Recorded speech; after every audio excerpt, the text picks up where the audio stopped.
Hi guys, I'm Nate from Good Man Racing. This is the 4Runner that we are going to race the Baja 1000 in, and I want to talk about how we are improving the spare tire mount post Cinco de Baja. So changing tires was an onerous ordeal for two big reasons. One, not having a floor jack, and then two, this hub assembly for the storage. So I used to have studs that went through this plate, and then I mounted the wheels to the studs. The biggest difficulty of that was getting the wheel over these studs and not having them catch partway through the spare tire or something like that. So I decided to take those out, weld in a set of lugs on one side, and that allowed us to put lug nuts on there. This was a great way to secure a tire. It was a bad way to change it. It required one extra use of the impact wrench while we were out in the desert. You had to take off the spare, put it on the car, take off the flat, and put it back on here. And you could use the impact wrench twice, or you could use the impact wrench 4 times. We ended up using it 4 times. So, man, it could have been way more efficient just by using a strap. That would have been really handy out there. So that's what we are going to do now. This flat plate, this center hub thing, is not a bad idea because the fuel cell is underneath. By having the center hub here, it stops the spare tire from whacking up against the fuel cell. If we just had this as a flat plate that the spare tire mounted to, I would need to change this up so where that plate was mounted to these tubes. This right here is a reasonable thing to keep for the time being for version 3 of the setup. 3, take your pick. Doing this is hard for me, I don't know why.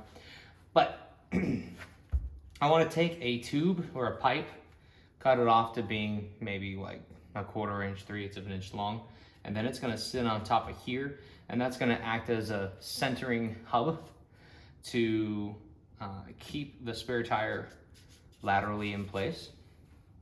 But doing a Y strap for tying the tire down is time well spent. That means welding up little hoops, little eyelets that go on the far extremes of this setup, so then it makes it easier to swap out in the field. My configuration here where I have this T is kind of backwards compared to what you'd normally see off-road guys have for spare tires. Remember, this is primarily intended for the fuel cell and then a spare tire setup, not the other way around. But ideally, the Y eyelet setup for the spare tire would be mounted on the far side, and the last strap is on the back. So it Ys this way, comes down here. I would like to do that, but we'll see how this works out. Using the Y strap is definitely necessary, and even though I'm going to keep these welded lock nuts in place so I could do this later if I wanted to, this is not going to be the primary method for holding down the spare for the next race. So what does that entail for the spare? Your spare tire setup needs to be done in such a way is that your straps work with a flat tire. This is the tire that we blew. Sorry, kind of cluttered back here right now. So this is the spare tire that we blew at Cinco de Baja. It's got no air in it at all. And for the Y straps, this needs to mount this in a way that this doesn't get loose. So, to brainstorm, take the tire, up, around, there we go.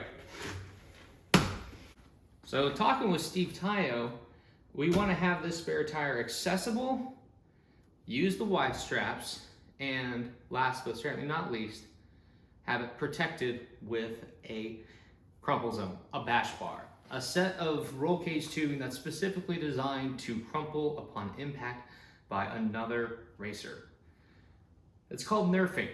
Whenever someone comes around the back behind you, they're just trying to tap you to let you know, hey, get out of my way, I'm faster than you, I'm trying to pass. That's kind of the last thing. No one really wants to hit each other as much as it is. It just leads to a lot more maintenance. And sometimes you can break your own car in the process. So if I can give them something to whack and therefore protect my kit in the process, that would be a really nice thing.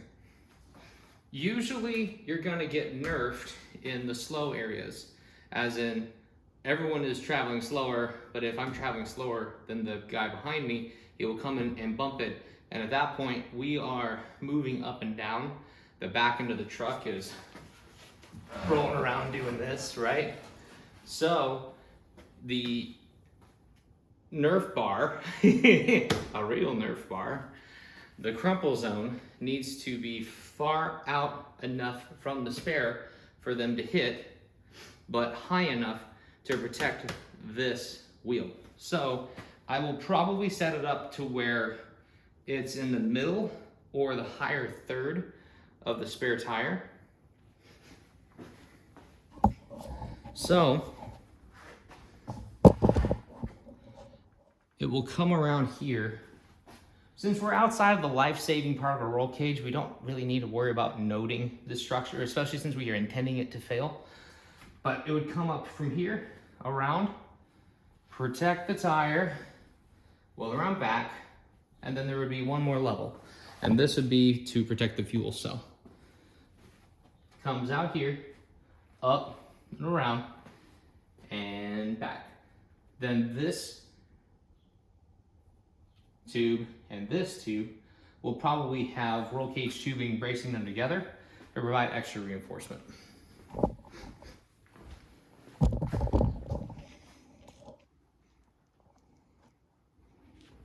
So yeah, that's what I am trying to figure out for the spare tire setup. The reason why we're pushing the spare tire into the truck is so then the overall length of the vehicle is not changed with the crumple zone that we're gonna add on the back.